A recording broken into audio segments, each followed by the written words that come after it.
Today on Rational Animal, I'm going to offer my 2 cents on Jordan Peterson's video, Message to the Christian Churches. First, I want to say that I have a lot of respect for Jordan Peterson. He's been criticized by some for his change in tone over the past several years, but I think the change in tone is not only understandable, it's to be expected. He's undergone character assassination, threats by his university and his government, serious personal health complications. I challenge anyone to undergo what he went through without having some kind of change in your general disposition. Second, while I respect Jordan Peterson, I do worry about him having undue influence in the church. He's insightful. He has very interesting things to say about the psychology of religion. He has a psychological approach to the Bible that's both thoughtful and interesting. But more than that, he has courage. And if we're being honest, we don't see that kind of courage from church leaders. What we see from church leaders these days is either a kind of therapeutic moralism or facile and often dogmatic theological claims that provide little to no understanding of the depth and richness of the Christian religion. This is especially true in evangelicalism.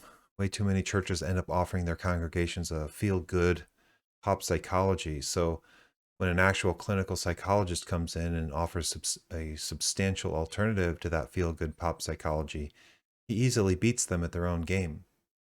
He takes away the angle they have and replaces it with a tough-minded psychological analysis. So I'll talk more about this at the end of the video, but for now, let's take a look at Jordan Peterson's message to the Christian churches. I'm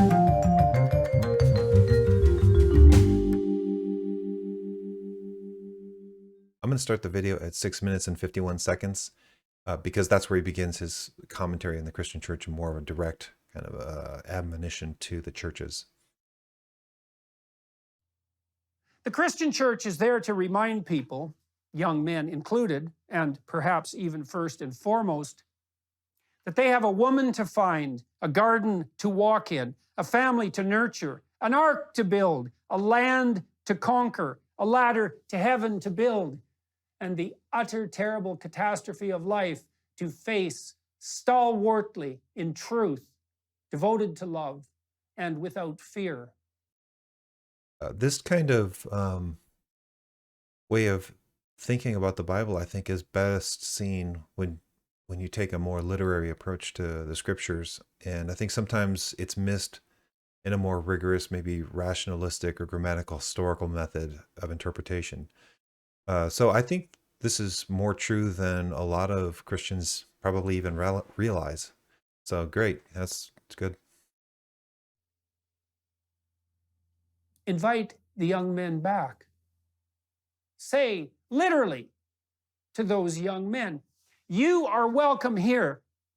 If no one else wants what you have to offer, we do. We want to call you to the highest purpose of your life. We want your time and energy and effort and your will and your goodwill. We want to work with you to make things better. So this is key, and I think this is a big reason why Jordan Peterson has an audience, especially among males, men, where the church is, I think, pretty lacking is in leveraging their congregations in all sorts of gifts and talents and ministries that they have. There can be a lot of no, I'm the pastor. You just are the congregation. If you want to do nursery or if you want to do this or that, you can do that, but that's about it. Well, a lot of guys want to do more than that, and they want to do, not that those things are bad, but they're just not interested in doing that. And there's so many things that guys can be doing in the church that don't have to be micromanaged. They just set them to the task and let them do it. I mean, with oversight, of course, but set them to the task and let them do it and be involved. Yeah, so yeah, true. To produce life more abundant for you and for your wife and children and for your community and your country and the world. And we have our problems in the Christian church. We are moribund and sometimes, far too often, corrupt. Well, this is interesting that he would say us or we. Like, is he consider himself part of the Christian church? I hadn't heard that, so that would be interesting to find out. And sometimes deeply so. We are outdated, as are all institutions with their... Yeah, this is an interesting claim. We're outdated. Um, I'd like to hear more of a elaboration on what he means by that. I mean, obviously, in any institution, you could probably find things, aspects that are outdated. But there's a lot of areas in the Christian church where we're not. So I'm not sure exactly what he means. Like in the arts and stuff, for example, there was a time I think, especially in the evangelical world, where we were significantly behind. I think there's a kind of renaissance of Christian thinking, a renaissance of Christian art that's taking place. If you look back in the medieval period and you look at you look at the things that were built and made and created by Christians, yeah, if that's outdated, I'm fine with that. Yeah, just what do you mean by that? I'm not sure. Their roots in the dead, but still often wise past. And this I'm not sure what he means either. In the dead past, if he means the dead were rooted in a dead past, meaning it was sort of a dead end. Well, no, no, no. But if he means something like the people who started, nourished, grew the church are dead, yeah, that's true. Um, but one thing about especially conservative Christianity is that we see the past as a sort of guide for what we do now and what we do going forward into the future. So we can't see it or characterize the past as dead or not something that we need to revere, right? I don't know if he's saying that. I'm not entirely sure. It's hard to say. You give a in passing statement about the dead past. It's not clear what he actually means. But I just wanted to elaborate a little bit on that because we have a respect and a reverence for the past. At least we should. So join us. We'll help fix you up, and you can help fix us up. And together, we'll aim up. So this is something too. You'll fix us up, we'll fix you up. There is a more of a hierarchical sort of mindset in churches, and I think this is across the board, at least in my experience, is that um, there are more or less mature believers. And that's not to say that the less mature believers, people who are just coming into the church, can't teach more mature believers something. As a mature believer, you should actually look for things you can learn from anybody, whether they're mature or not. Uh but yeah, I mean, I think it's a good appeal in that it's something that gives someone who is coming into the church a sense of purpose. Like, hey, you can come in and contribute as well, and that's good. And there's things that you bring to the table in the church that maybe we're missing, and that's great. So as long as it doesn't come with like this sort of anti-Christian or non-Christian mindset and demands that the congregation, capitulate to that, well, that's not going to fly very well. And here is a message to those young men skeptical about such things. What else do you have? You can abandon the churches in your cynicism and disbelief. You can say to yourself, narcissistically and solipsistically, the church does not express what I believe properly. Who cares what you believe? Why is this about you? Do you even want it to be about you? This is a really interesting thing to say into our culture right now. But yeah, I mean, you would hope that the church offers something bigger than you, that which you can participate in. I mean, this is a really great way of saying that. And what else do you have to do? That's right. Yeah, what else do you have to do to maybe go out and party and do all the things that maybe please yourself, and maybe do a couple of charitable things here or there, or learn to live a lifestyle that's sort of under the submission of what we believe to be God's ordained institution, but also God's word in the scriptures. Like, give it a shot, see how that see what it does for you. That's an interesting way to put it. I mean, I'm not trying to say that this is exactly what he's saying, of course. That's my commentary on it. But his approach to, hey, give it, what do you got to lose kind of thing. That's an interesting approach. What if it was about others? What if it was about your duty to the past and to the broader community that surrounds you in the present? That would be an interesting thing to explore too. What does he mean by your duty to the past? Because I think as a conservative Christian, I think we have a sense of a sort of duty to the past. Um, yeah, I'd be interested in hearing what he thinks that would be, what that would mean. What if it was incumbent upon you and vital to your health and willingness even to live to rescue your dead father from the belly of the beast, where he has always resided, That must be a psychological reference that I'm not familiar with. and to restore him to life? Once again, to the churches, Protestant, you're the worst at the moment. Catholic, Orthodox, invite young men, put up a billboard, say, young men are welcome here. So I'll just make a quick interest like comment here with regard to inviting men to the church.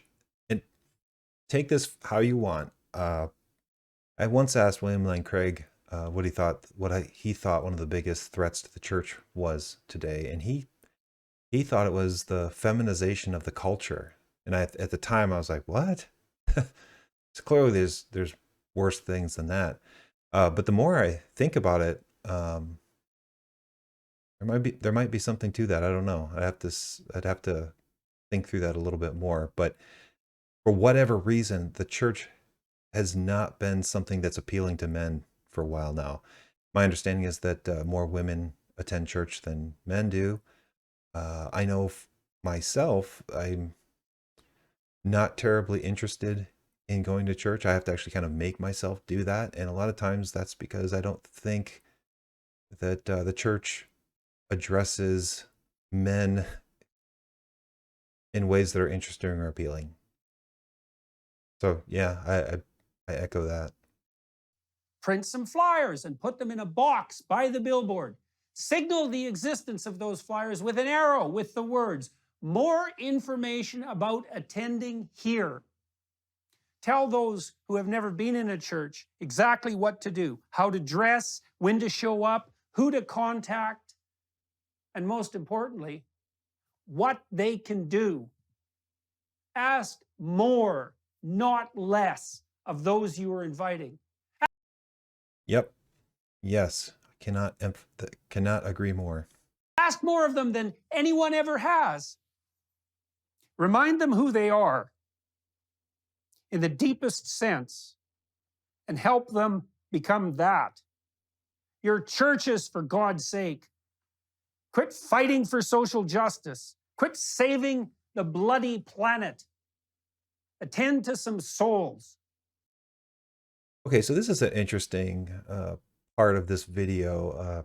Don't save the planet. Don't worry about these social justice issues. Tend to souls. Now, I'm not sure entirely what he's referring to here. If he's referring to, hey, stop, advancing social justice causes, especially if they're left-leaning ideologies. Well, yeah, I mean, as a conservative, I would clearly agree with that.